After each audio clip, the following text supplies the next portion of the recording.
Testemunho do arrependimento de um irmão, pregador, sobre divórcio e novo casamento adúltero. O testemunho de Jeremias Humphrey. Eu nasci em 30 de junho de 1872, a poucos quilômetros ao sul de Memphis, Tennessee, estado norte-americano. E passei a primeira parte da minha vida naquela seção. Na idade de 19 anos eu era casado com uma jovem de 17 anos. Ela era então uma excelente garota. Cerca de 4 anos depois, nos mudamos para Chicago, Illinois, onde fomos convertidos e santificados, e vivemos uma vida cristã feliz por algum tempo. Mas com o passar do tempo minha esposa ficou fria e indiferente, e finalmente renunciou a todos os escrúpulos religiosos, e entrou em pecado aberto, e impureza a tal ponto que fui forçada a colocá-la longe, de acordo com Mateus 5:32. No entanto, permaneci solteiro, tendo sido instruído pela Bíblia e por meus professores religiosos de que havia bases bíblicas para afastar a parte imunda, mas nada para casar novamente, enquanto ela vivesse. Então eu acreditei e ensinei isso por anos, do púlpito e através da imprensa. Mas mais tarde eu li mais sobre o assunto e conheci muitos homens santos, enquanto eu saía na obra evangelística, que eram mais experientes tanto na palavra quanto no ministério, do que eu, e que acreditavam que havia bases bíblicas para os inocentes. Festa para se casar novamente nas minhas circunstâncias, tendo Mateus 19:9 para sua autoridade. Também vi na disciplina de todas as igrejas que eles reconheceram o único fundamento, isto é, Mateus 19:9. Então, como eu não me mantive como qualquer critério, depois de pesar o assunto nessas diferentes escalas, finalmente concluí que estava errado, e minhas opiniões sobre o assunto não eram bíblicas. Por isso, confessei publicamente o meu erro e aceitei a visão geral do mundo cristão, isto é, um motivo para a parte inocente se casar novamente. Mateus 19:9. Então, como eu era a parte inocente, depois de viver uma única vida durante 7 anos, senti-me tão claro quanto o céu para ter uma segunda esposa, baseando minha fundação em Mateus 19:9. No entanto, alguns dos meus amigos me aconselharam diferente, mas o conselho deles chegou tarde demais. Mas no dia seguinte à realização da cerimônia, senti-me estranhamente. Eu não senti essa clareza azul celeste. Eu me senti um pouco apaixonado em espírito. No entanto, eu não me permitiria me sentir sob condenação, pois eu tinha, como eu pensava, a Bíblia do meu lado. Consequentemente, eu concluí que era apenas o inimigo tentando me atormentar. Contudo, o Senhor foi muito terno e paciente comigo, e abençoaria e derramaria o seu Espírito sobre mim, sabendo que eu era ignorante do meu erro. Mas com o passar do tempo, esse aborrecimento se tornou uma coisa constante, então eu me separaria por alguns dias de oração e jejum, momento em que meu céu clarearia tão forte quanto o meio-dia, e tudo estava bem, mas quando eu retomaria a antiga rotina da vida, as coisas se escureceriam de novo. Então isso continuou por cerca de 5 meses, dessa maneira alternativa. No entanto, eu era tão honesto quanto um anjo no assunto, acreditando que tinha a maior aprovação de Deus no passo que eu havia dado. Mas depois dos primeiros 5 meses de nossa vida de casados, a coisa se tornou uma dúvida real, então resolvi me separar pela oração e pelo jejum que julguei prudente, pois queria saber de Deus. Primeiro, se eu tivesse realmente cometido um erro, e se realmente não houvesse motivos para casamentos de divórcio. Segundo, eu queria saber, se estivesse errado, que passo dar para sair dele, pois seria sem dúvida uma grande pedra de tropeço para os não salvos. No entanto, eu estava totalmente determinado a obedecer a Deus, apesar dos homens ou do diabo, mesmo com a perda de todas as coisas, até mesmo da própria vida. Assim, vivemos uma vida separada, durante 18 meses, esperando pela mente clara e inconfundível de Deus. No entanto, pouco do meu tempo foi gasto em casa, pois eu estava envolvido em trabalho evangelístico, com a bênção de Deus maravilhosamente sobre a minha alma. Lemos em Jó 33, 14 a 18 estas palavras: Deus fala uma vez, sim 2 vezes, mas o homem não percebe. Em um sonho, numa visão de noite, quando o sono profundo cai sobre os homens, quando adormece na cama, então ele abre os ouvidos dos homens e sela a sua instrução.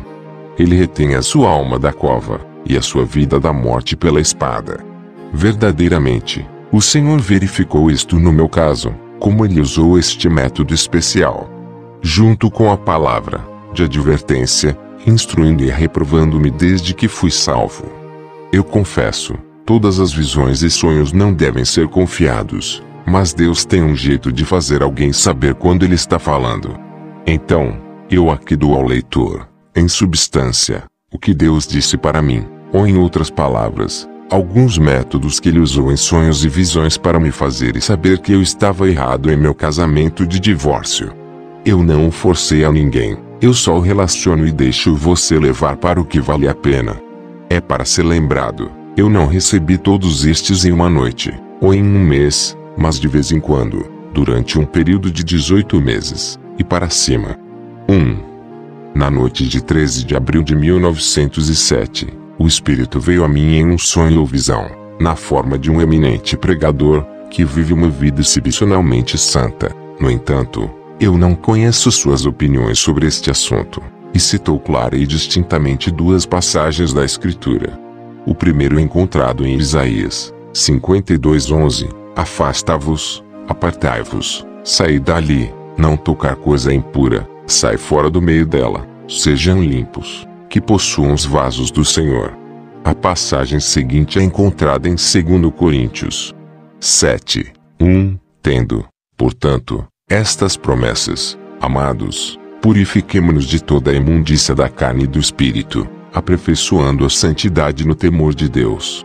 Estes vieram, não como outros sonhos volúveis, mas estampados no meu coração e mente pelo poder invencível do Espírito. Por isso, nunca posso esquecê-las. 2. Em 28 de setembro de 1907, em meu sonho, fiquei na calçada de uma rua solitária. Eu não vi ninguém por milhas ao redor. Mas de repente um ser de outro mundo desceu e sentou no topo de um prédio do outro lado da rua de onde eu estava, e começou a falar em alto, claro, palavras emocionantes e terríveis, como me encheu de terror, pois pareciam não só palavras, mas preso rapidamente na minha alma como flechas. Ele falou da seguinte maneira: há alguém nesta comunidade que rejeita a luz dada por Deus e, se ela não parar, Deus vai mandá-la para o inferno para sempre. Ele me enviou para avisá-los. Agora você pode fazer o que quiser sobre este assunto. Eu avisei-te, a Deus.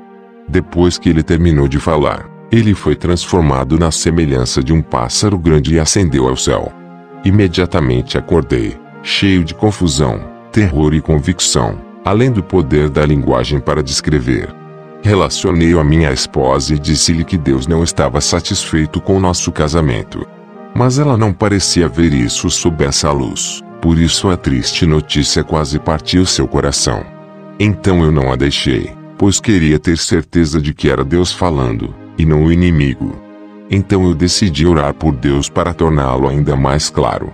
No entanto, continuamos a viver limpos e separados. 3. Outra noite eu vi em meu sonho um grande barco branco no mar, que eu acredito que representasse o caminho seguro da Bíblia, mas eu havia deixado este barco, e tomei um pequeno esquife estreito, que eu acredito representar uma passagem isolada das Escrituras, Mateus 19:9, que é a única passagem na Bíblia que parece dar motivos para o casamento de divórcio, e foi rapidamente se afastando do grande bote salva-vidas. E enquanto eu mergulhava, meu barquinho ficou incontrolável e rapidamente saltou, sobre as ondas turbulentas e furiosas, até que gradualmente começou a afundar, e desci para um túmulo aquático. Acordei com uma sensação do descontentamento de Deus sobre os casamentos de divórcio além do poder da descrição. Mas, como eu queria ter certeza, e não cometer outro erro, decidi ainda manter o assunto diante de Deus, de modo a obter sua liderança clara e inconfundível. Quero dizer exatamente aqui, por mais estranho que possa parecer, Deus manteve sua bênção sobre minha alma, pois ele sabia que eu queria conhecer sua vontade, e faria isso. Por isso, a paciência que ele teve comigo, ao me convencer do erro desse assunto, era algo maravilhoso. O grande problema era este: era um pecado legalizado, entre quase todas as classes, até mesmo as pessoas mais estritas e devotas da terra, com poucas exceções, que era difícil renunciar e ir contra suas palavras suaves e argumentos plausíveis sobre o sujeito. Eu vi claramente que, se eu tomasse o caminho que Deus estava segurando, eu teria que tomar uma posição contra a maioria dos pregadores e professores de santidade de nossos dias. Outra coisa, que tornava tão difícil tomar o caminho que o Espírito estava segurando, era que eu não queria ser um vira-casaca, isto é, eu já tinha conhecido essa luz sobre o assunto do divórcio antes, e foi levado por professores rasos a renunciar a isso, mas Deus me mostrou, apesar desse fato, eu tinha que tomar o seu caminho claro e intransigente, não importa o que os homens ou demônios dissessem. É melhor virar 1000 vezes e estar certo, do que nunca se virar e estar errado. 4. Outra noite, no meu sonho, vi-me juntando braços com minha segunda esposa, caminhando por uma larga estrada de enxofre no inferno, e, ao passarmos por um grande vestíbulo, vi multidões de homens voluptuosos vestidos de preto, e usando chapéus de seda. Eles estavam todos mantendo o tempo para uma banda de música, e agitando banners da faculdade, e cantando esse refrão: no inferno finalmente. No inferno finalmente. E terre todos os seus prazeres passados. No inferno finalmente. No inferno, finalmente, por sim e sim, o dado é lançado.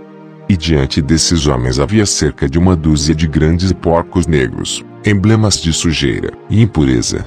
E eles estavam sacudindo as orelhas e se encolhendo com a música. Nisso, Deus me mostrou que eu havia seguido as multidões sensuais, imundos e indulgentes de carne da terra para esse negócio de casamento de divórcio. Com isso eu acordei com aquela imagem horrível queimando no meu cérebro, e aquela música infernal tocando em meus ouvidos. Mas, como significava muito fazer outra confissão pública e dizer que eu havia cometido um erro ao me casar novamente, enquanto minha ex-esposa vivia, achei que talvez esses fossem apenas sonhos, e é melhor eu orar mais um pouco antes de fazer o que parecia um passo tão fatal. Então, decidi passar mais alguns dias em jejum e mais algumas noites em oração diante de Deus, para conhecer a verdade inequívoca sobre o assunto. 5. Um dia, enquanto estava sozinho na sala da casa de um amigo, numa cidade do leste, enquanto pensava em tomar esta terrível cruz, parecia que um espírito glorificado descia e cantava o seguinte refrão para mim. Eu nunca ouvi as palavras ou a melodia até então: o céu é barato a qualquer custo, ganha suas portas ou tudo está perdido, pois o ganho terreno é apenas escória e nada vale mais que a cruz.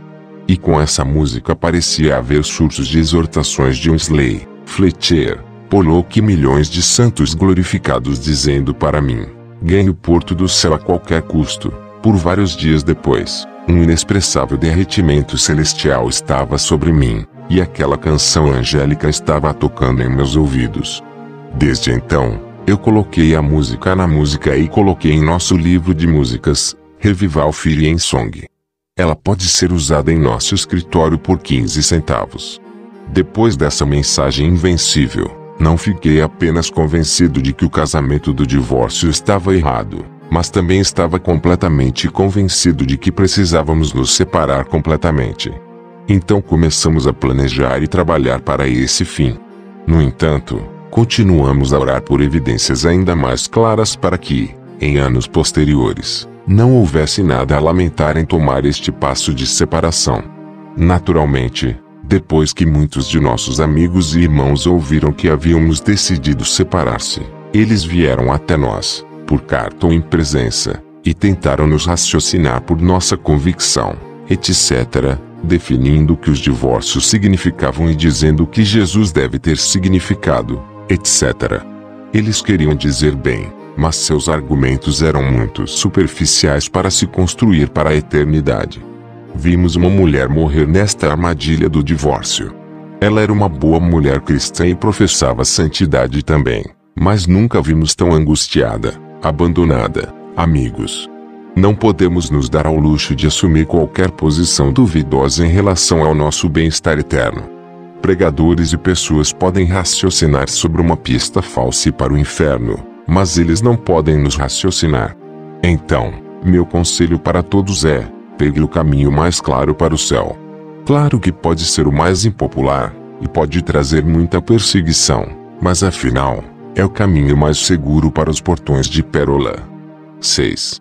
Uma noite, em meu sonho, 2 pregadores vieram a mim, um que eu pensava ser São Paulo. E quando eles estavam perto de mim, o outro pregador leu para mim de um papel que eles seguravam na mão o seguinte em substância: você ficaria bem se não fosse por esse casamento e divórcio. Com isso eles desapareceram, e acordei com essas palavras horríveis ecoando em meu ouvido: você ficaria bem se não fosse por esse casamento de divórcio.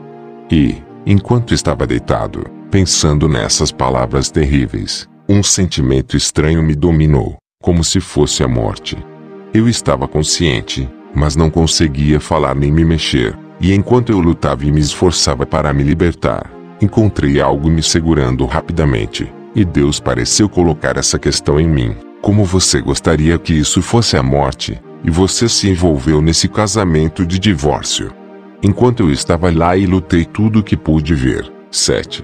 Na noite seguinte, em meu sonho, eu estava em pé em um grande pátio sozinho, e enquanto eu estava de pé, parecia que Deus estava tão zangado comigo por causa do meu casamento de divórcio, que uma grande corrente de raios desceu do céu e correu no chão para me encontrar, em milhares de lantejoulas de fogo.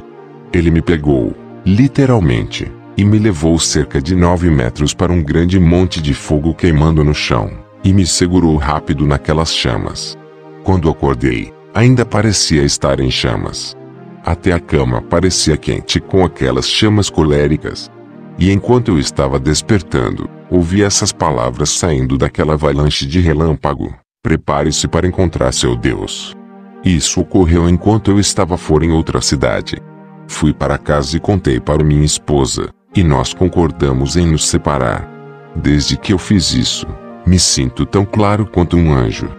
E estou plenamente convencido de que os casamentos de divórcio estão errados. Não importa se todos os pregadores do universo dizem que não são. Eu estive no inferno, por assim dizer, por quase 2 anos por ouvir professores falsos. Ó amigo, não se deixe enganar por nenhum pregador ou professor. Está errado além de toda sombra de dúvida. Se eu tivesse a voz de um arcanjo, eu soaria de polo a polo. Cheguei perto de perder minha alma dando ouvidos a esses falsos mestres, em vez de a Deus. Naturalmente, muitos deles são homens cristãos bons e bem-intencionados, mas eles estão apenas dando suas opiniões, e também o que essa passagem isolada em Mateus 19:9 parece significar. Mas eu fui pego na armadilha da coisa, e Deus tem lançado luz e convicção em minha alma por quase 2 anos, tanto noite como dia, fazendo-me saber e sentir que a coisa está errada. Não estou escrevendo o que penso, mas o que sei positivamente, e estou disposto a selar este testemunho com meu sangue. Eu sei do que eu falo. E não importa como as conferências ou disciplinas da igreja possam abalar a consciência das pessoas para dormir, dizendo-lhes que podem se casar enquanto seus maridos ou esposas moram, eles estão errados, e as almas que eles estão enganando descobrirão quando a eternidade for desvelada, se não antes. Agradeço a Deus que Ele manteve a convicção e a luz fluindo do céu sobre minha alma até que eu entrei nela, apesar de todos os falsos consoladores que estavam chorando. Paz, paz, quando não havia paz, mas medo, medo e terrível incerteza. Agora, precioso amigo ligado à eternidade, você aceitará o conselho de alguém que tenha agido como um tolo e nunca entrará em um casamento de divórcio sob nenhuma circunstância. E se você está agora em e ama sua alma, e quer ganhar o paraíso, saia dela, mesmo à custa de todas as coisas, ou então você vai se arrepender por toda a eternidade. Jeremias 1:3